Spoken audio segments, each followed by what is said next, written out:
রাফি, কি রে দোস্ত, কি হয়েছে? সমস্যাটা কি? আমার ঘরে বলবি না? হ্যাঁ রে রাফি, কি হয়েছে?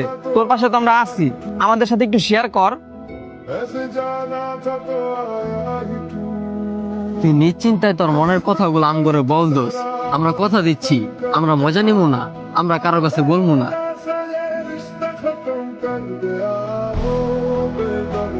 এমনকি আমরা তোরে কোনো জ্ঞানও দিব না, কোনো সাজেশনও দিব না। আমরা এই জায়গায় আসছি শুধুমাত্র তোর মনের ভিতরে কষ্টের কথাগুলো শোনার জন্য।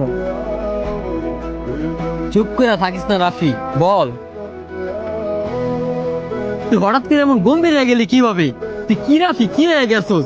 তুই কত মজার মানুষ আছিলি। আরে তুই তো ছিলি সেই রাফি, কোনো মানুষ টেনশনে থাকলে তোর সাথে 5 মিনিট কথা কইলে তার টেনশনই দূর হয়ে যেত। বল আমা করে। আরে মানুষের কথা ছাড়, আমরা নিজেরাই তো ওর থেকে শিখছি। ডিপ্রেশনে থাকলে কিভাবে ডিপ্রেশন থেকে বের হওয়া যায়, টেনশনে থাকলে কিভাবে টেনশন থেকে মুক্তি পাওয়া যায়। রাফি, তুই আর এক মুহূর্ত লেগে চুপ থাকবি না। তুই তোর বুক খুললা মুখ ফাটায়া বল। আসলে তো তুই কি